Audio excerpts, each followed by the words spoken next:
Good afternoon, good afternoon, good afternoon, everyone. Welcome to Lunch and Stream. That's the midday podcast from What She Said Sports.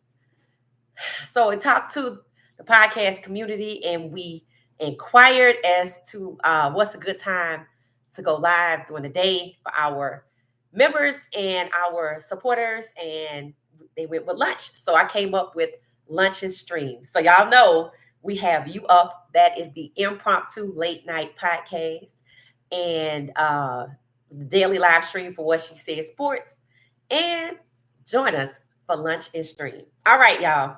So I want to start off today with the word from Coach Prime. Uh, I like his daily motivation, his sayings. And while it's off season, Coach Prime seems to be on I guess you could say, a motivational speaker tour. Ever the motivational speaker, and that's a good thing, right? That's a good thing because there's a lot of things you could be in life. You could be a backstabber. You could be deceitful, defamatory, all of that. So being a motivational speaker and inspiring others to be great through the face of adversity is why we like Coach Prime and why he has so many supporters. And shout out to Coach Prime for doing a good job with his sons who made it to the NFL. Shiloh and Shador Sanders. Y'all know Shador is in Cleveland. For those of you that don't know, he's in Cleveland this offseason, and Shiloh is with Tampa Bay. So you can check out Coach Prime's page, Shiloh's page, Shador's page for more up-to-date content. The latest of Shiloh is he was getting his helmet fitted. He's an undrafted free agent. They love him. I'm sure they want to keep him. And he balled out. So in addition to his magnetic personality, he's a dog. Already a standout in minicamp, signed a 2+ some odd $1 million contract for 3 years. That comes with a nice signing bonus.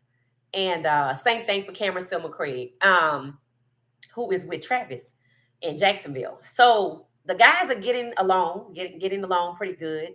Nothing is perfect. And it shows that Coach Prime prepared not only his sons, but his players, for the moment.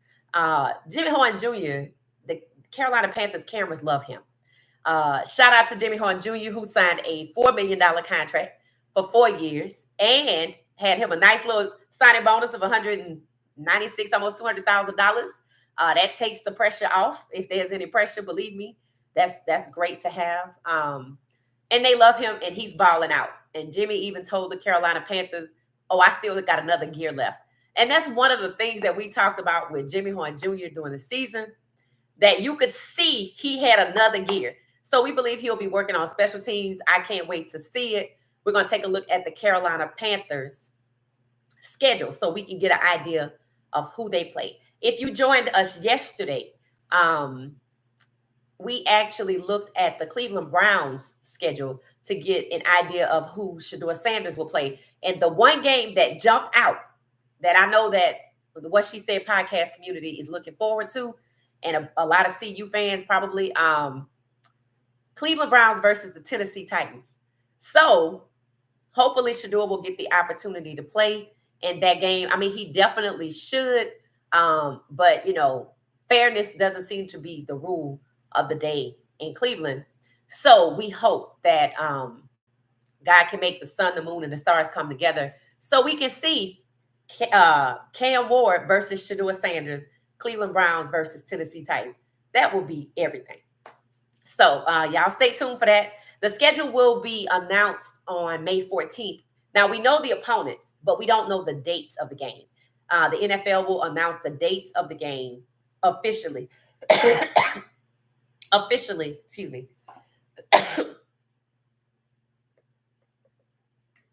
The NFL will announce the dates of the game officially May 14th. All right. So, all right. Give me a minute to catch myself. All right. So, how y'all doing? Let's see who's in here. All right. I see some people back there. Okay. All right. Y'all hanging out with us for lunch. We appreciate it. Thank you. Hit the like button for me. We'll have to grow our midday or daytime community. We get most of the people at night, and the later it gets, the more people we get. So let's take a look at the Carolina Panthers schedule while we are here. All right, one moment. All right. So Jimmy Horn, Colorado Buff down there. So let's take a look and see. Okay, the home games looks like the Bucks, the Falcons, the Saints, the Rams, the Seahawks, the Bills, the Dolphins, and the Cowboys. Okay, so wait, let's ingest that for a minute. Okay. Do we have anybody on any of these teams? I don't think we have anybody with the Cowboys. Okay, I think that's the Bucks. Okay, so that means Shiloh versus Jimmy Horn Jr. Okay, so that's how it's going to go. So that is the game that Colorado Bucks will want to tune into. Carolina Panthers versus the Bucks. That looks like the first home game, but we have to confirm it on May 14th when the schedule comes out. So yeah, we definitely want to see. Hopefully, Shiloh and Jimmy Horn Jr. hit the field. Now, y'all know Jimmy Horn Jr. plays offense. If he's on punt returns, kick returns, and then you have Shiloh, who's a safety. So they might see some action together. Okay, I'm looking forward to it. So let's put a pin in it. The Tampa Bay Bucks versus the Carolina Panthers. That is a home opener. Now, y'all know the Carolina Panthers play in Charlotte. Charlotte is not that far from Atlanta. So there are a lot of Buff fans in Atlanta that actually went to the Alamo Bowl. So this will be a good game for us to rally around as a CU fan base. I guess you can say east of the Mississippi River. Carolina Panthers, Jimmy Horn Jr. versus the Bucks, Shiloh Sanders. Let's put a pin in that. All right, and then away games. All right, the first away games, it looks like they repeat the first three games, the same opponents. The Bucks. Okay, so they play twice. So they must be in the same division. They play twice. Then there's the Falcons, the Saints. Now, had Shador had gone to the Saints, I would definitely be looking forward to Carolina versus the Saints because they are in the same division. Same thing with the Bucks and the Falcons. Now, the Falcons, I'm not a Falcons fan. I am a Michael Penix Jr. fan. And I don't think we have any Buffs that went down to Carolina. So, I think, yeah, we don't have any Buffs that went down to Atlanta, to Atlanta. Yeah, I don't think one person went to Atlanta, and that is surprising. That is surprising because in year one, they were NFL scouts. Maybe they don't work for the Falcons anymore. That was saying they wanted both Shiloh and Shador. I remember seeing that at practice, and they didn't get any CU players. So I'm not worried about the Saints this year. I'll hear about it when they talk about it. That's kind of sad how they gutted that team, in terms of the quarterback. They missed a huge opportunity, but that's not new for the Saints. That's why at one point in history, the Saints were called the Aints, and people wore the brown paper bag over their faces, the fans, because they were so humiliated by the teams. And it just, after being in New Orleans and seeing the Mardi Gras float, I had never seen anybody's coach on a Mardi Gras float with a black eye standing under a pit of fire. That's how much the fan base in New Orleans was not happy with the coach or with Derek Carr. Congratulations, he decided to retire. He stayed a little too long, in my opinion. And it's time to return to these organizations that are, back to competitive organizations. And the Saints is one that's just problematic. And they don't seem to care about the fan base. And they do. They have a loyal fan base.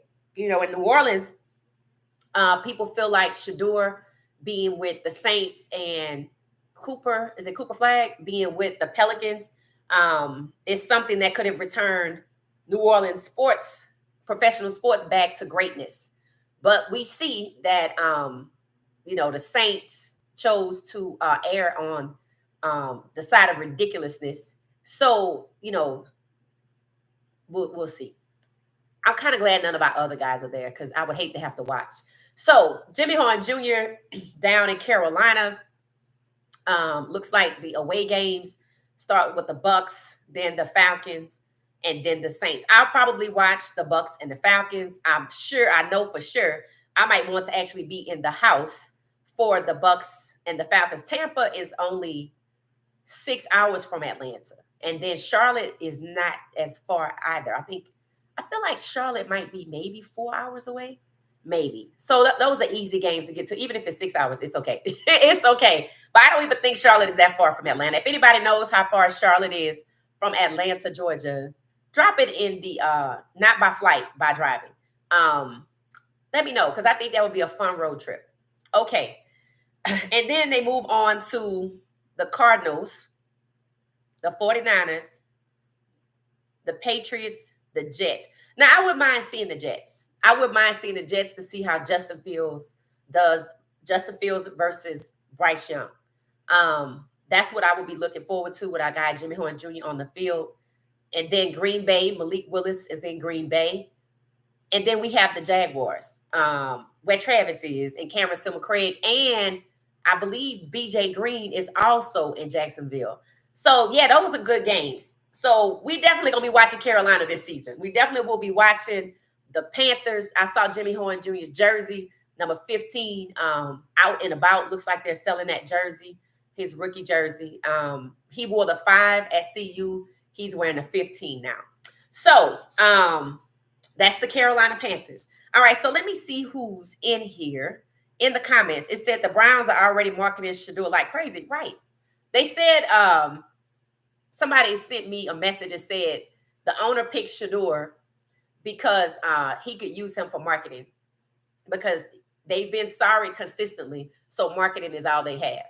I'm like, and that's the danger with the NFL, being content with losing and being okay with making money in a different way rather than the sport of football, which is the main thing. Keep the main thing the main thing. And that's where fans, we have to come together and hold these teams accountable. Y'all know I did a poll asking, which teams should be made to sell, right? And here we go. Let's check on the poll since yesterday. Okay. I think my New Orleans accent just slipped out. The way I said yesterday. Okay. So it says, wow, the NFL draft was painful. What NFL teams need new ownership now? So we looked at this last night. There's been an update. About 15 more people have chimed in, 14. And it's still the New York Giants. The New York Giants need to sell that franchise and get some new ownership and breathe real life into that organization, modern life into that organization, the same way the Redskins or the Commanders were sold, and they own it. They appreciate and respect Jaden Daniels at the QB1 position. That's something we hope our organizations can get to. Cleveland is clearly not there. Cleveland has had 40 quarterbacks take snaps as starters in 25 years. That is excessive. It makes Cleveland a revolving door for quarterbacks. And to be honest with you, I don't want Shador there. I would rather Shador be in Jacksonville. So 52% of people polled said that the New York Giants need to be forced to sell. And I agree. After the shameful way the New York Giants tried to destroy Shador. They defamed him. They lied on him. They made up these stories. The prank came from their direction. There's something about their Ole Miss connection. The Mannings. It just seems like, they've never had the Giants. The New York Giants have never had a black starting quarterback. Our starting quarterback is the QB1 who plays the majority of the season.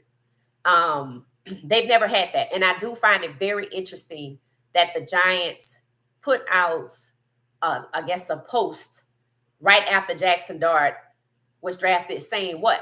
Russell Wilson will be the starter. For how long? Will he make it through just enough to say he was QB1 and then they take him out? Will it be the entire year? Because they've never had a black starting quarterback the entire year. And it seems that they went through a lot in a shameful manner, disparaging Shador, trying to destroy his character and disrupt his draft stock so they could justify taking a lesser talented Jackson Dart. And, I maintain if you're saving your high picks for Arch Manning coming in in a few years because he's staying in school next year. So they have to wait. And you didn't want Shador because he would be a 4-year signee because that's how it works, right? They would have had to trade him in 2 years, which they really could have done. But, that's disruptive to his career. So rather than defame Shador because you want to save your QB1 spot for Arch Manning because the Mannings have a connection to the Giants. And in my opinion, at this point, with the whole Jackson Dart saga, trying to defame Shador Sanders, it seems like the Mannings run the New York Giants. And we watched how the Giants fumbled Saquon Barkley, but overvalued Daniel Jones for far too long. Devaluing elite Black talent in the face of preservation of what America used to look like, in the late 1800s. So it's shameful. And I agree with 52% of people that the New York Giants should be forced to sell. They're in the wrong business. Plantation fantasies is not the way forward. So I agree. 52% say the New York Giants should sell. Moving on to the New Orleans Saints at 28%. I agree with that. And I do believe there was a billionaire out of Houston or Las Vegas, last name Fertitta, that owns the Rockets, that wants to buy the Saints. And the Saints have put themselves in a position where fans want them out, the leadership out too. And I think Fertitta will be welcomed.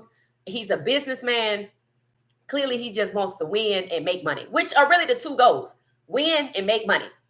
He doesn't seem to possess plantation fantasies.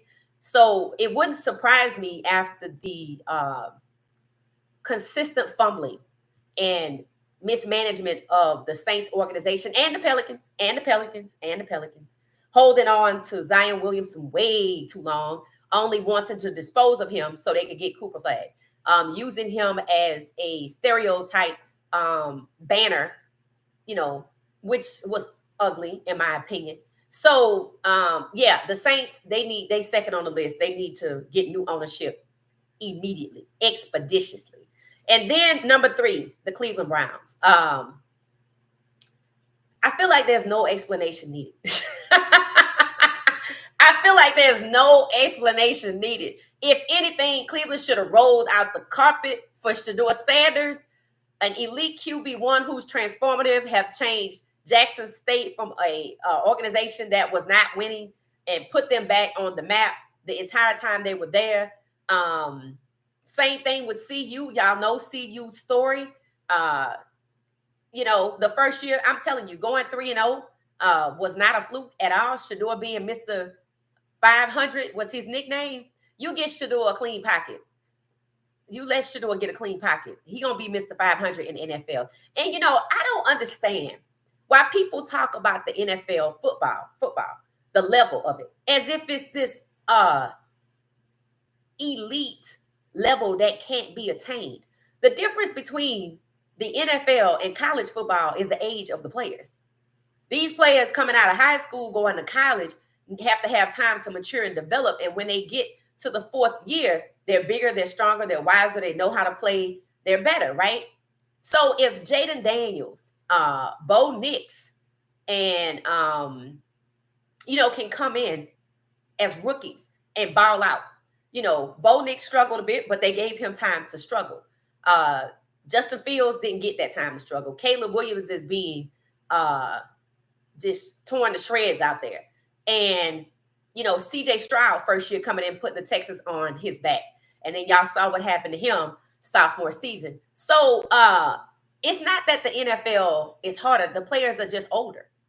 They're just older because, to be honest with you, I think Shiloh is a better, harder hitting safety in college than he probably is allowed to be in the NFL. I've already read it where these guys don't overly exert themselves because nobody's trying to get hurt.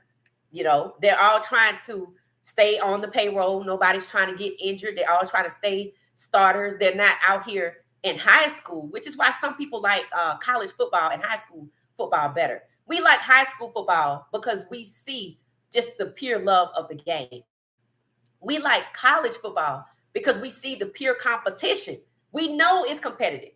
We know CU wants to beat Colorado State. We know this. There is no fakeness about it. It's no well, CU collecting the check and CSU collecting the check. Well, the schools might be collecting the check, but the players not collecting triple million dollar checks. So they out here balling. They want to be recognized at the next level. And unfortunately, the only next level is the NFL right now. Now, y'all know my theory. Y'all know I want Coach Prime to start his own pro league. If anybody can do it, Coach Prime can. Just sprinkle the Prime effect on it and we coming. All we got to do is here. Coach Prime launches a new sports pro football league, primetime football. We coming. By the time the end of the word ball come out of your mouth, football or whatever, we coming. We coming. We coming. So that's what I want to happen because I feel like the NFL has been exposed. I think what they sold us on the draft is not what it was. We were expecting a celebratory event whereby we just wanted to know where our faves were going so we could get the jersey. We talked about it on What She Said podcast multiple times, how we were going to drive down to Nashville if Shador had gone to Tennessee and get our jerseys directly in Nashville. We wanted one from there. Not that it made a difference, but that's what we wanted to do. That was looking forward to celebration. But instead, we were sold. We were lured together as fans, and everybody wanted to watch Shador. You know, people said earlier during the draft process that the NFL's marketing strategy for the draft to get people to watch was Shador. Now, it's not a surprise that the cameras will follow him. We've seen this the entirety that we've known him. You know, that's not a surprise. He's famous. He's a celebrity. He has a brand. You know, he's wealthy. He's also a baller, right? It's exciting. The plays that he makes, Travis, the plays that they make, which is why they were the dynamic duo, you know.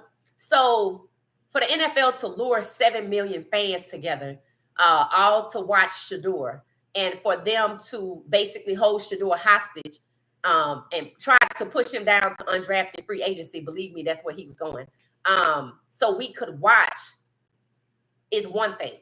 But to lure 7.3 million people together to watch the NFL hold Shador hostage and publicly humiliate Shador Sanders after weeks and months of defamatory statements that we all were wondering why they lying on this kid like this. It's something that is criminal. It's something that a lawsuit has legs to stand on. So Cleveland, just in my opinion, is more of the same from the draft. Instead of welcoming Shador with opening arms, they're trying to pretend like they don't know him, like he's a stranger, that he needs to prove himself, that he's not proven. Excuse me, Travis and Shador were the dynamic duo. Nobody's expecting Travis to prove anything. Jacksonville said, just come in, we want you to be you. That's exactly what Cleveland should have said. And considering Cleveland is that organization that has had 40 quarterbacks in 25 years take snaps as starters, and they have a revolving doors for QB, and it never seems to work out, they should be happy and screaming hallelujah. That's what Cleveland should be doing. The organization, the fan base, and those selective hater podcasters that are out there. That's what they should be doing. But that's not what they're doing. They're trying to shun him. They're continuing on the entitled act, treating him like he has to put his head down and come and work for it. Well, he did that. So what you gonna do now? What you gonna say now? As if he's locked in, he's focused. Why is that a surprise? Shador Sanders was never on social media during game week at CU. Why? Because he was locked in. He's focused. So don't make it seem like because he's in the NFL, he's starting something new. That's who he is. If you can recognize Travis for who he is, and he's one half of the dynamic duo with Shador Sanders, then you need to recognize Shador Sanders for the greatness that he's bringing to the NFL instead of acting like the NFL is so great, because what y'all showed us on draft day is bullshit. You're full of shit. It's not as great. It appears to be great. But what did they teach us when we were young? All that glitters is not gold. So these players are coming out of college with these programs, these football programs, holding them accountable, expecting them to be professionals. And then they taking a step down when they come to the NFL and dealing with BSery and plantation fantasies. and expecting black players to be submissive while white players get to live out loud. We're not doing that, bro. Y'all gonna implode because players in college that were thinking about coming out, that have always wanted to go to the NFL, saw how Shedeur Sanders was being treated, and they're not stupid. They see what's going on. They see exactly what's going on. And you think they're going to leave school with these $54 million rosters where they making $4 million and leave their brands at the door because the NFL don't want players with brands, especially black players. They want them to be submissive. You're crazy. Mel Kiper Jr. was right on draft night. The NFL better get over it. There's only 106 people that registered for the NBA draft. In 2023, it was over 300. They're staying in school when it comes to basketball. And after that poor display of discriminatory public humiliation against Shedeur Sanders live in front of 7.3 million people, there are some football players that are not coming out as well. The main thing should be the main thing. The NFL is supposed to be a competitive sports league. It is not supposed to be a 2025 version of Candyland. That's not what we're doing. And as fans who are somewhat the majority of your fan base and have interest, whether it's on TV, in person, or buying your merch or traveling to your games and spending expensive money for food, we don't appreciate it. So if you're not going to respect your fan base and you're not going to respect your black players, then you might as well put up a for sale sign and let somebody else get the team that want to make the money, that wants to win. You holding a national pastime hostage with your Candyland fantasies. You exposed. There's nothing you could do. There's no going back from this at all. We know exactly who you are. It's not elite. I don't even think the word professional can be used. It's a Mickey Mouse shop with a bunch of gold and diamonds that you don't want black players to wear. And the third team that should be sold is the Tennessee Titans. Only 2% of the people say Tennessee ownership needs to be replaced. And that's a good thing for Tennessee. Maybe they can get it together. They have a new GM. So we'll give Tennessee the benefit of the doubt. But by far, to summarize, the New York Giants, 52% of people say that the Giants need ownership, a new ownership immediately, expeditiously. People have been posting in comments. I am a former Giants fan. The fan base is starting to move away. Nobody wants to be associated with that type of ugliness. Nobody wants to be associated with that. You know, there are people, and that's all you're going to get. You're going to get people, you know, who prefer to exist at a time before the Emancipation Proclamation, but you're going to get people that don't want to have nothing to do with that. There were people back then that didn't want to have nothing to do with it. So everybody's not down with that. So why would they use that as a strategy just so they could preserve the racial hierarchy at the QB1 position? It just shows you that they've been getting away with it so long that that's all they know. So, you know, that's where we are with the poll. The New York Giants first to sell, the Saints are second, and the Cleveland Browns are third. People give Tennessee the benefit of the doubt. So the fans are speaking up, and I'm happy to see it. You know, that's just the way, you know, it should be. So earlier today, I saw where Michael Strahan was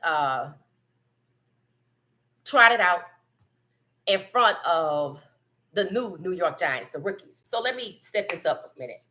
So I don't turn on social media when I first move about. I don't turn on social media first. I don't turn on TV or whatever. You know, I feel like you got to protect your peace because, you know, it's a lot going on. So you have to be selective about what you take in. And one of the first things I did see was Michael Strahan in front of the rookies in the New York Giants. Most of the people closest to him are black, you know, because majority of the team is black. And you could see a few white people, you know, in the back or whatever. And it was disappointing for me to hear him say, you have a great coaching staff. Your coaches love you. They want the best for you.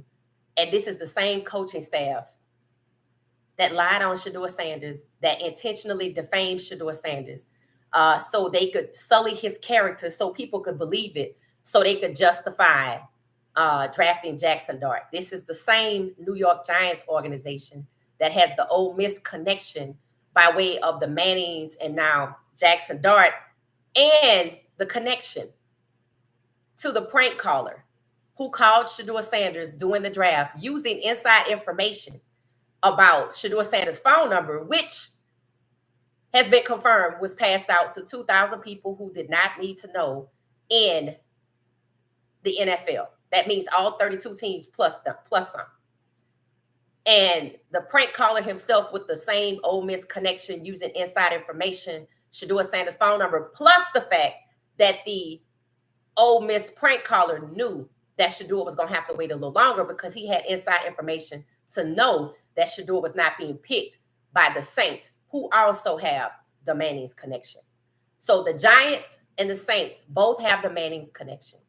And to hear Michael Strahan, because he played for the Giants, for them to use his black face to come out and tell these black players after they saw with the New York Giants how they defamed Shedeur, lied on Shedeur, tried to do everything in their power so one, they wouldn't have to draft him, tried to rub into Shedeur's face and his brother's face, Deion Sanders Jr., before the draft that Jackson Dart was going to be their selection. Who cares?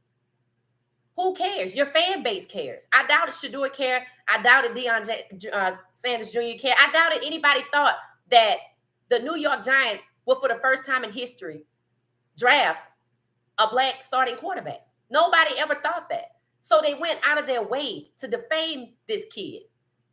And then Michael Strahan wants to stand in front of black players with his melanin. He's allowed himself to be pimped out so he can convince them that they didn't do anything wrong when it came to Shedeur. At some point, you just have to say no. So to me, I feel like that was, in my opinion, it was embarrassing and it was disappointing for Michael Strahan to allow himself to be used in that way, you know. And we talked about NFL seemingly wants its black players to be submissive. Not the white players. They don't demand that of the white players, but the black players, they want them to tuck in who they are as people and just be submissive to their will and not in a professional workplace setting, their lives. Because they have some thoughts about how black people's lives should go. So it was just really disappointing that was the first thing I saw of the day. And right after that, I saw Skip Bayless going in on Tom Brady. And I looked at it, and he's right. Skip Bayless is right. Tom Brady betrayed Shedeur Sanders. He was his mentor since Shedeur was probably in the 10th grade. I've posted multiple videos of Tom Brady mentoring Shedeur, and, you know, Skip has more inside information than we do, you know, and he talked about the connection that Tom Brady has to certain people, and, you know, he just doesn't buy it that he didn't have any input. Skip went on to say that Shedeur was passed up 7 times by the Raiders. And it does feel like a betrayal. But, you know, we have to remember who Tom Brady is. Wasn't he the quarterback at the center of the Deflategate? Meaning, you know, he was intentionally playing with footballs that had less air, you know, in them. So, you know, that shows a lack of integrity right there. So maybe we shouldn't be surprised that he will go on TV and lie and say he didn't have anything to do with it. Maybe we shouldn't be surprised when people show you who they are the first time that you ought to believe them. So, yeah, Skip Bayless is right. Tom Brady stabbed Shedeur in the back. And for a grown man to do that to somebody he's been mentoring since high school, that's snake behavior. That's snake behavior. And again, that's not anything anybody wants to be associated with. That's something people want to get next to you to use you for your resources. Yeah. The Browns are already marketing Shedeur like crazy. Yep. Hey, Queen, sorry I'm late at the gym. Oh, it's okay. I'm a Falcons fan. Okay, Marlon, you're a Falcons fan. Okay, so we'll be watching Falcons and the Carolina Panthers. Okay, good. It's funny how number 2 took the guy took 2 from Shedeur.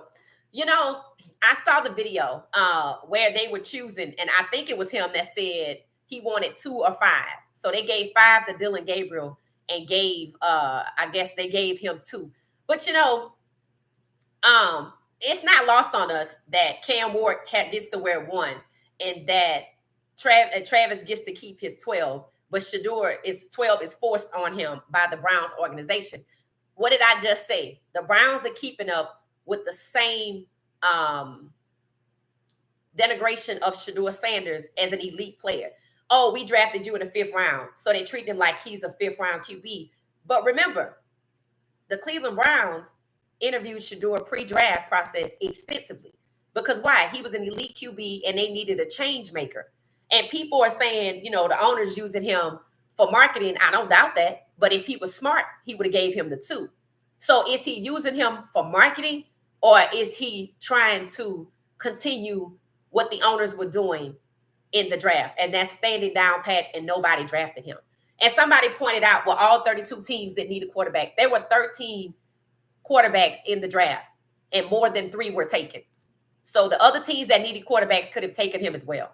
Somebody took, I think Pittsburgh took Will Howard. Kyle McCord went somewhere. So that's a lie. This was a plan. It was a strategy.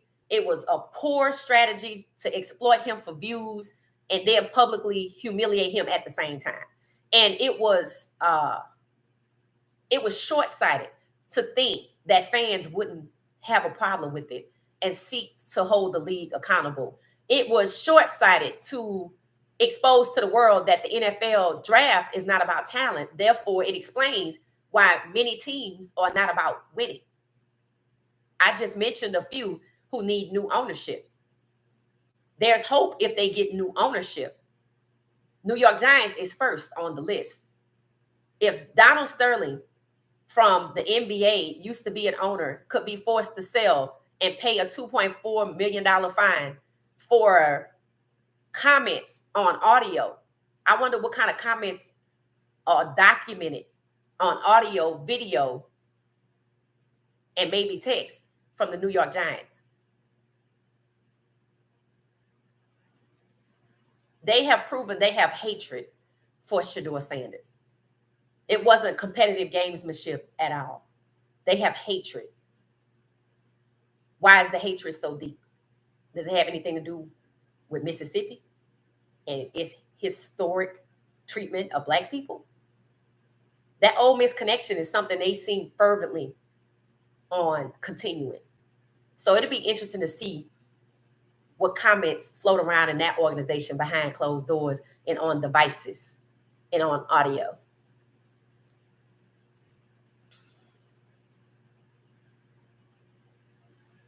So, yeah, they didn't give him the 2 because they're trying to treat him like he's not a star.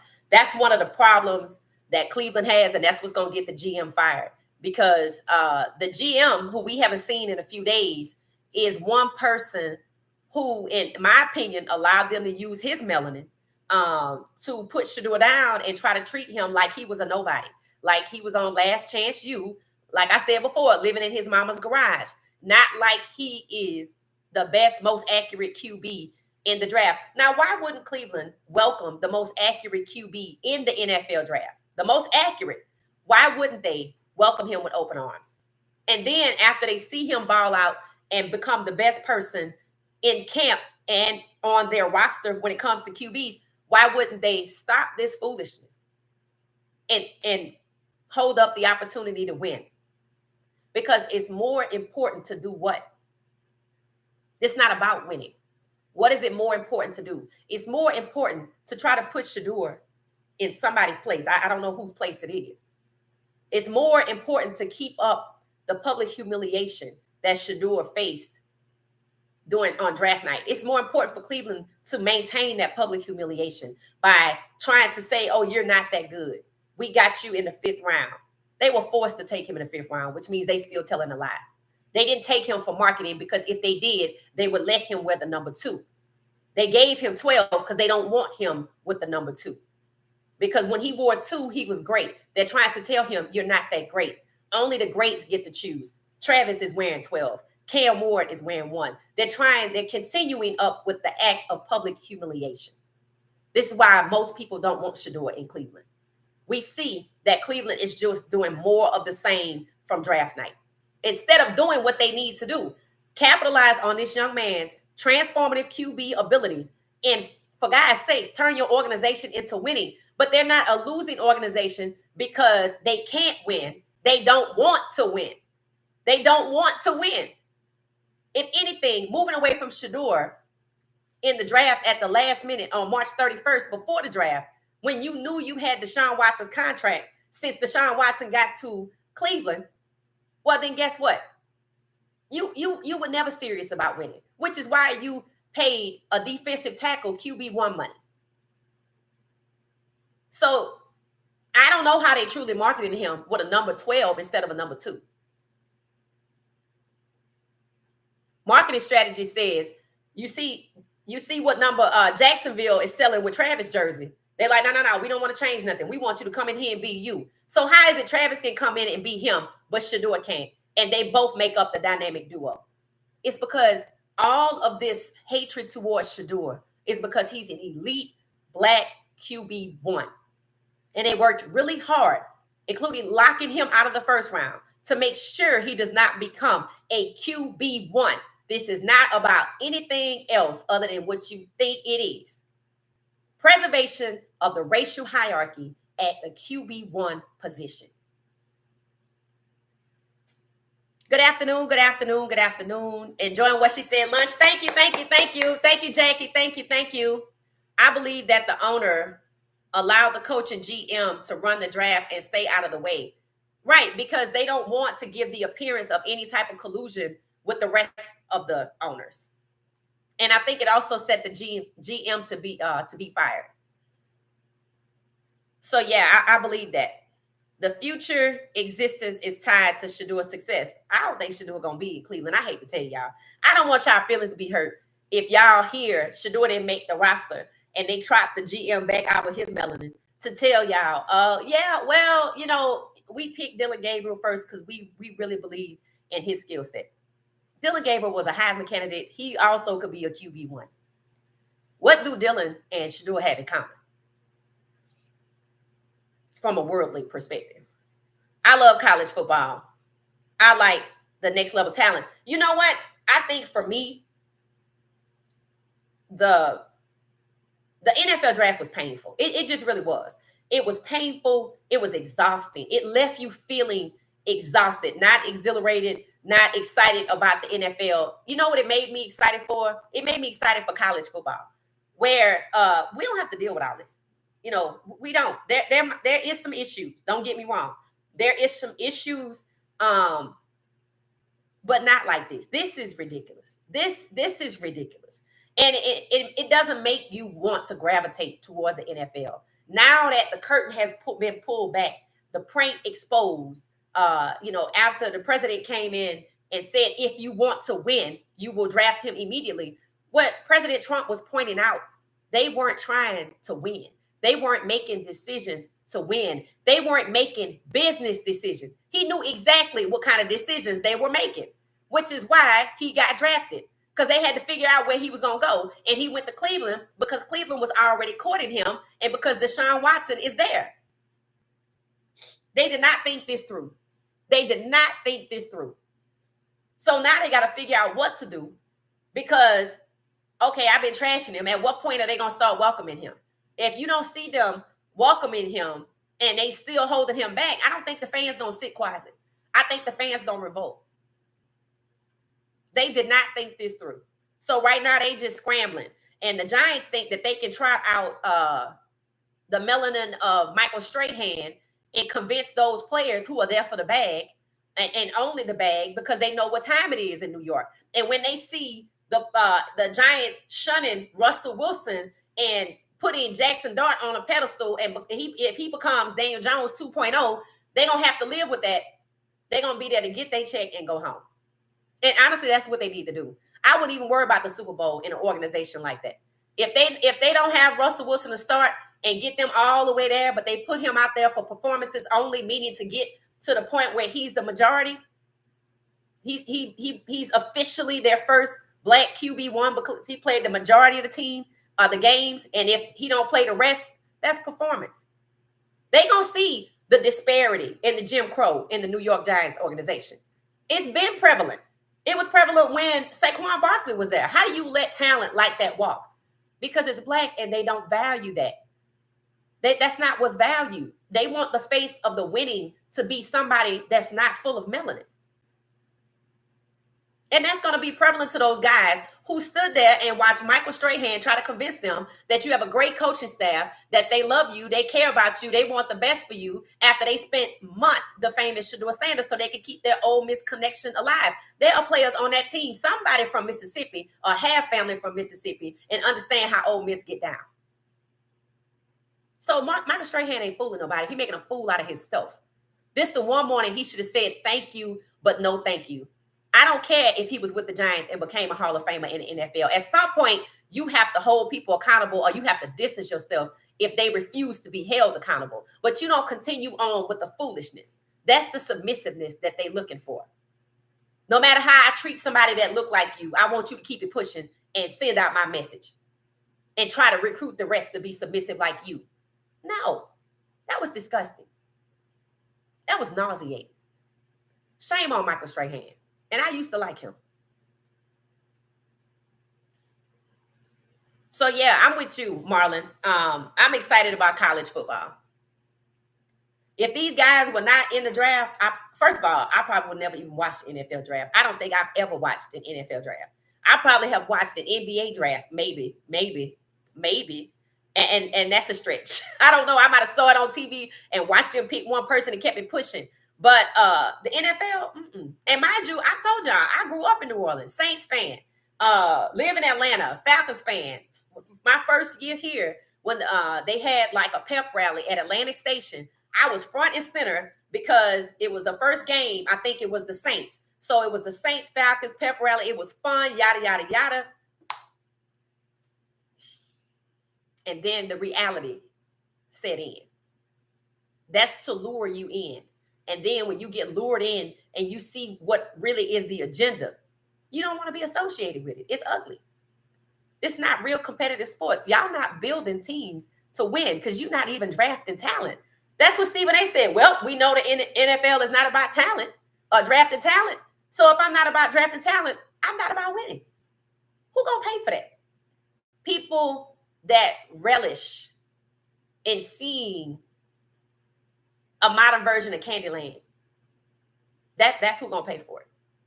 And that must be who they appreciate, because there's no way you thought people that were decent, good, kind, hearted people, and black people who are also decent, kind, and good hearted, who look like Shedeur, would be okay with them trotting him out and holding him hostage for 3 days while they publicly humiliate him. They sold us lies when they told us it was a draft. Come see where people get selected. It's a celebratory event. That's false advertising. We didn't sign up for that. Thank you, Timothy. Thank you. So I want to read what Coach Prime said today. And we can end on that. And I'll see y'all tonight. All right. Coach Prime said, let's be proud and let's be thankful because you're making it. You're not where you want to be, but you sure ain't where you used to be. So clap for yourself because you're on the way to that place that you call there. I'm trying to get there. Everybody has a there. Praise God. Now take what you got and make today happen. So in the face of adversity, it is true. You know, when we are on our way somewhere, we have a dream in our heart. Most times God put that dream in our heart. Some people recognize that. Some people will eventually recognize that. And when we're on our place to, on our way to a place where God put a dream in our heart, you do run into negativity, people trying to stop you. And that's what we saw with Shedeur. We know where Shedeur gets his gifts and talents from. It ain't just Coach Prime. It's bigger than that, right? You know, Coach Prime came into the league, and I can't imagine what the league was like when he was in it. And maybe that's why he was such an exuberant personality, because they didn't appreciate him. And he was like, you gonna see me. You're not gonna act like you don't see me. Because Coach Prime played way before Julio Jones. And I learned since my time here in Atlanta that Julio Jones was one half of a dynamic duo with a quarterback named Matt Ryan and Julio Jones, just like Shedeur and Travis. And the Falcons paid Matt Ryan handsomely, but they forgot to pay the one that catches the football. They didn't value at the time receivers, right? So it can't be easy to exist in those types of environments. And I get it, you're supposed to push past it, but people should be held accountable. And maybe that's not for Shedeur to do. We don't want Shedeur to stop doing what he's doing. That's where we come in. That's where the fans, that's where the supporters, that's what we are supposed to do. Because ultimately, when we think about it, we are taking our precious resources, our time, our money, and what are we doing? Paying it to the NFL so they could publicly humiliate Shedeur Sanders, Lamar Jackson. Should I keep going on? Hell, all the way back to Doug Williams. Last night we talked about Doug Williams. Tonight we're going to talk about another another NFL legend who was a quarterback during a time like now where the NFL does not want blacks to be QB1s. So it's like they're trying to drag you back to Candyland. And that's what the 2025 NFL draft was. They planted their flag and said, we don't give a damn about talent. We don't give a damn about winning.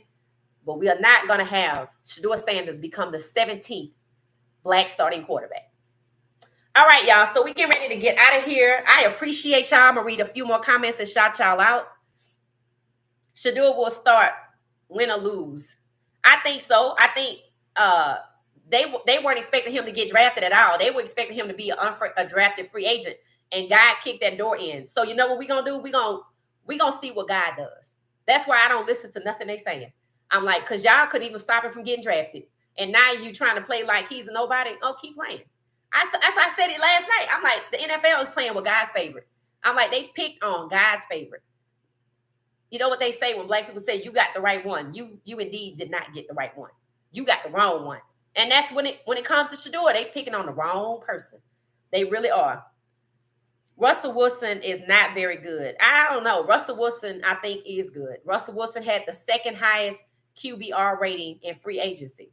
I think Russell Wilson is being retaliated against because he was part of the collusion suit where 3 players were integral to filing a grievance that the NFL colluded against black veteran QBs or veteran QBs when it came to salary.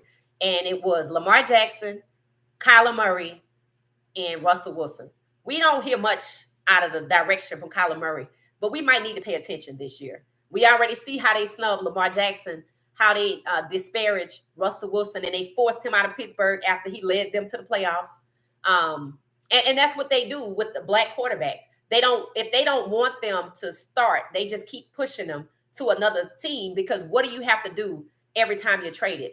You have to learn a new system. So they keep them moving rather than let them be stationary and be comfortable so they can get to know the program and lead and win. But guess what? It's still happening. Geno Smith is the one who was supposed to be a first-round pick in 2013, was pushed down and had to go to 3 horrible teams, the Giants included.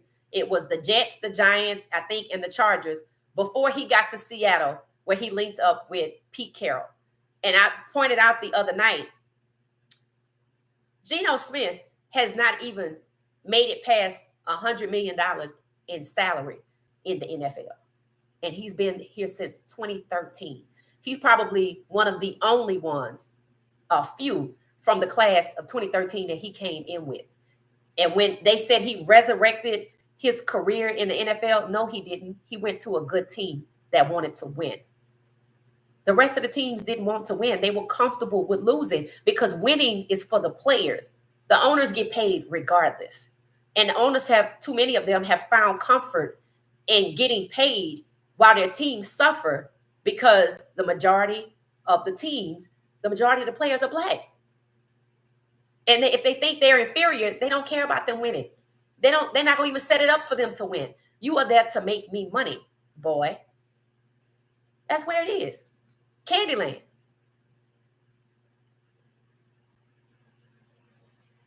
A double standard. Hey, Tina.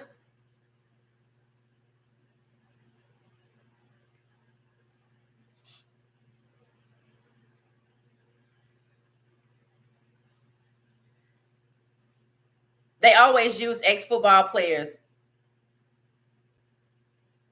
to speak to. Yeah, and that's exactly what Michael Strahan allowed himself to be used. He allowed his melanin to be pimped out to try to convince the rookies that look like him, which is probably why most of the people standing in front of him were black, and the other people were standing closer to the back where they didn't need to hear what he had to say, because he was trying to convince the black players that that ugly display of defamation against Shador, lying on him, that no, your coaches really love you. Michael Strahan, that's not going to end well for him. It's not going to end well for him because you selling out your own people. If anything, when they asked you to come do that, you should have said thank you, no thank you. Let one of them. Why you think they didn't get one of their people to do it? Okay. It's just showing you that Michael Strahan does not have integrity. It's sullying the good name that Michael Strahan has built up from HBCUs. All the good work he's done. Now people are looking at him like, really? You just gonna stand there and lie to these people and tell them that what they saw isn't what they saw? Why you think they used you? Maybe he let his ego get in the way because he felt good that they called him and asked him to do it, rather than see it for what it is, using you for your melanin.